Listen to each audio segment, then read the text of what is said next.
1967 में ग्रीस के कोस्ट के पास समुद्र की गहराई में एक ऐसी खोज होने वाली थी जो सिर्फ एक डूबे हुए शहर तक सीमित नहीं थी, बल्कि शायद हजारों साल पुराने एक रहस्य से जुड़ी हुई थी। निकोलस फ्लेमिंग, जो एक मैरीटाइम एक्सपर्ट थे, हेलोस नाम के छोटे से आइलैंड के आसपास डाइविंग कर रहे थे। वो इस एरिया में पहले भी कई बार आ चुके थे और हर बार उन्हें कुछ खास नहीं मिला था। लेकिन इस बार उनकी नजर समुद्र की तलहटी में पड़े कुछ ऐसे अजीब पत्थरों पर पड़ी जो दूसरे पत्थरों से काफी अजीब और अलग दिख रहे थे।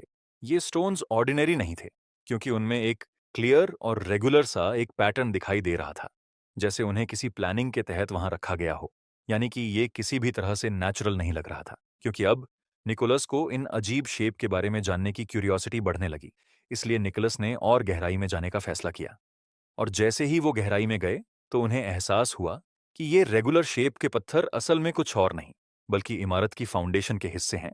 और इन फाउंडेशन स्टोन्स की संख्या हजारों में है और ये हजारों मीटर के एरिया पर फैले हुए थे। पहले तो निकोलस को समझ नहीं आया कि समंदर के इस हिस्से में बिल्डिंग फाउंडेशन स्टोन्स क्या कर रहे हैं। ये कोई छोटी खोज नहीं थी, बल्कि एक पूरे शहर के रिमेन्स थे जो समुद्र के नीचे छिपे हुए थे। और जल्दी ही निकोलस को पूरा यकीन हो गया था कि समंदर के इस हिस्से में उसे सचमुच कुछ एक्स्ट्रॉर्डिनरी चीज मिल गई है। इसलिए इस डिस्कवरी के पीछे की असली सच्चाई को दुनिया के सामने लाना जरूरी था।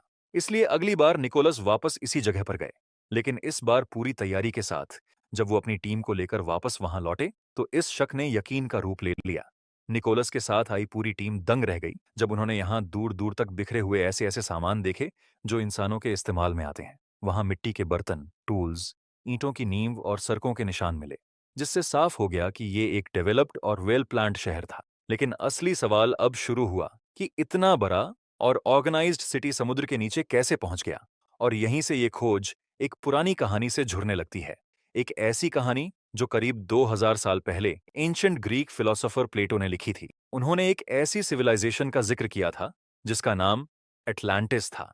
तो क्या यही वो अटलांटिस तो नहीं, जो प्लेटो के अकॉर्डिंग 10,000 साल पहले एक कैटास्ट्रोफिक कैलेमिटी का शिकार हुआ था। प्लेटो ने अटलांटिस के बारे में लिखा था कि अटलांटिस कोई ऑर्डिनरी जगह नहीं थी। वहां रहने वाले लोग खुद को भगवान मानते थे। उनके पास मिस्टीरियस पावर्स थीं और वो ऐसे आइलैंड्स पर रहते थे जहां सोना चांदी आम चीज थी। उनके पास सब कुछ था।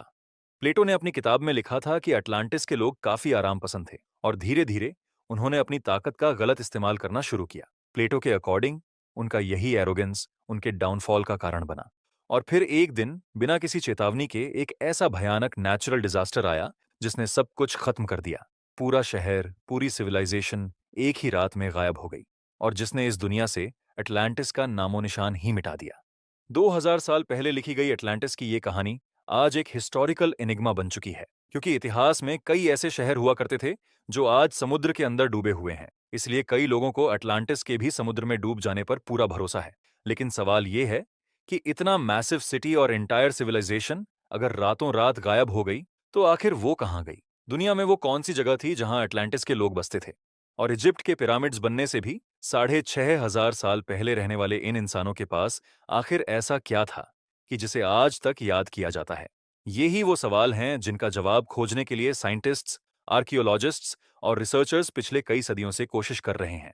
निकोलस फ्लेमिंग की खोज ने इस कहानी को पहली बार महज एक मिथक के दायरे से ऊपर उठा दिया। और सालों बाद जब यूनिवर्सिटी ऑफ नॉटिंघम के साइंटिस्ट्स, जिनमें डॉक्टर जॉन हेंडरसन भी शामिल थे, इस साइट पर वापस आए और सोनार टेक्नोलॉजी को यूटिलाइज करके पता करने की कोशिश की, तो एक पूरा 3D मॉडल सामने आया। उस मॉडल में सड़कें, घर, बड़े बिल्डिंग्स और एक सेंट्रल ओपन एरिया साफ दिखाई दे रहा था, जैसे ये कोई आज की मॉडर्न सिटी हो। ये साफ था कि यहाँ रहने वाले लोग बेहद ऑर्गेनाइज्ड थे और ये जगह सिर्फ रहने के लिए नहीं, बल्कि एक मेजर कमर्शियल हब भी था, जहाँ टेक्सटाइल का प्रोडक्शन बड़े स्केल पर होता था, जहाँ से कपड़ा दूर दूर तक भेजा जाता था। यानी यह सिर्फ पावरफुल ही नहीं, बल्कि इकोनॉमिकली भी बेहद वेल टू डू सिविलाइजेशन थी। लेकिन इस शहर के अंत की कहानी सबसे ज्यादा मिस्टीरियस थी। यहाँ ऐसा कोई एविडेंस नहीं मिला कि लोग धीरे धीरे इस जगह को छोड़कर गए हों, जिससे ये माना गया कि इसका डिस्ट्रक्शन अचानक हुआ था, शायद किसी मैसिव अर्थक्वेक या समुद्री कैटास्ट्रोफी के कारण। और यही वो पॉइंट है जहां प्लेटो की कहानी और ये एक्चुअल डिस्कवरी एक दूसरे से जुड़ती हुई लगती है, क्योंकि प्लेटो ने भी अटलांटिस के बारे में यही लिखा था कि वो एक ही दिन में या रातों रात तबाह हो गया था। इतना ही नहीं, इसके अलावा दुनिया के एक दूसरे हिस्से में हुई एक और खोज से ये अटलांटिस मिस्ट्री और भी गहरा हो गया।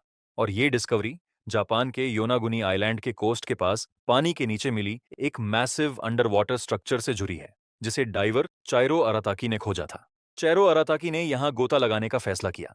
जब वह पानी के नीचे पहुंचे तो उन्हें नीचे कुछ अलग दिखाई दिया। इनिशियली उन्हें लगा कि ये एक ऑर्डिनरी पत्थर की पहाड़ी है, लेकिन जब उन्होंने ध्यान से देखा तो उन्हें उस पर स्टेयरकेस जैसा स्ट्रक्चर नजर आया। और यही वो मोमेंट था जब उनका शक शुरू हुआ, क्योंकि अगर ये एक नेचुरल रॉक फॉर्मेशन होती तो उसमें इतने साफ सीढ़ियों जैसे स्टेप्स क्यों होते। इसलिए जब अराटाकी और नीचे गए और उस स्ट्रक्चर को करीब से देखा तो उन्हें समझ आने लगा कि ये कोई ऑर्डिनरी चीज नहीं है। वो स्ट्रक्चर मैसिव था, लगभग 6 फुटबॉल फील्ड्स जितना बड़ा, और उसकी हाइट लगभग 8 मंजिला इमारत के बराबर था। नीचे से ऊपर तक स्टेयर्स बनी हुई थी और एंटायर स्ट्रक्चर एक रेगुलर पैटर्न में दिख रहा था। इन सब चीजों को देखकर एक बात तो साफ हो गया कि ये नेचुरल फॉर्मेशन तो नहीं था, इसे किसी ने बनाया था। लेकिन अब सवाल और भी इंट्रीगिंग हो गया था कि आखिर ये चीज है क्या। और जब एक्सपर्ट्स को इसके बारे में पता चला तो उन्होंने समझा कि सिर्फ डाइविंग से कंप्लीट इन्फॉर्मेशन नहीं मिल सकती।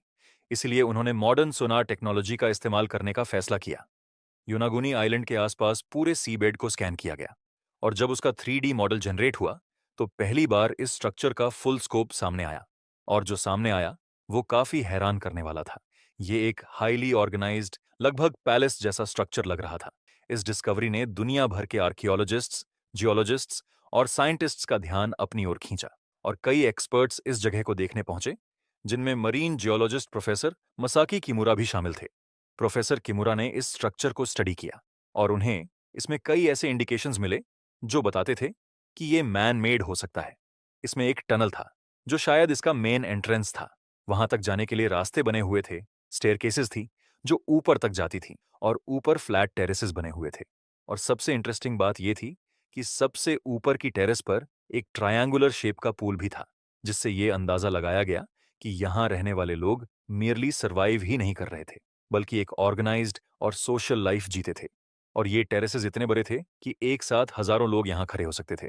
इन सब चीजों को देखकर यह सोचा गया कि ये किसी एंशिएंट सिविलाइजेशन का एक बड़ा स्ट्रक्चर हो सकता है। लेकिन इस बात को साबित करने के लिए सबूत जरूरी था। इसलिए रिसर्चर्स ने यहां से कुछ सैंपल्स इकट्ठा किए।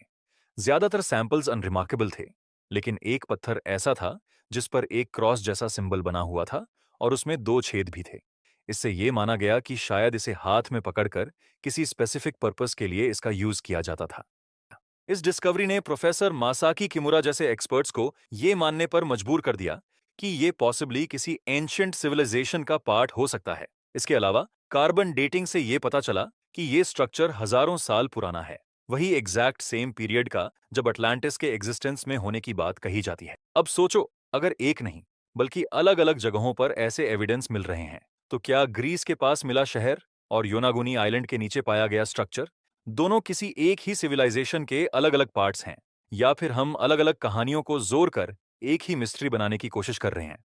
और क्या अटलांटिस सिर्फ एक शहर था या फिर एक इंटायर सिविलाइजेशन जो दुनिया के अलग अलग हिस्सों में फैला हुआ था? और इससे भी बड़ा सवाल, क्या वो लोग सच में उतने ही पावरफुल थे जितना प्लेटो ने बताया था? या फिर उनकी असली स्ट्रेंथ सिर्फ उनकी टेक्नोलॉजी और समझ थी, जिसे हम आज जादू समझते हैं?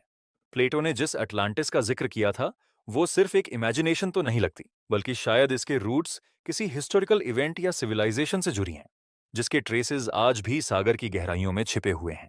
और आज भी समुद्र की गहराइयों में छिपे ये शहर सिर्फ पत्थरों और खंडहरों की कहानी नहीं सुनाते, बल्कि उस पॉसिबिलिटी की ओर इशारा करते हैं कि आफ्टर ऑल अटलांटिस कोई मिथ नहीं था, बल्कि एक रियलिटी थी जिसे हम अभी पूरी तरह समझ नहीं पाए हैं।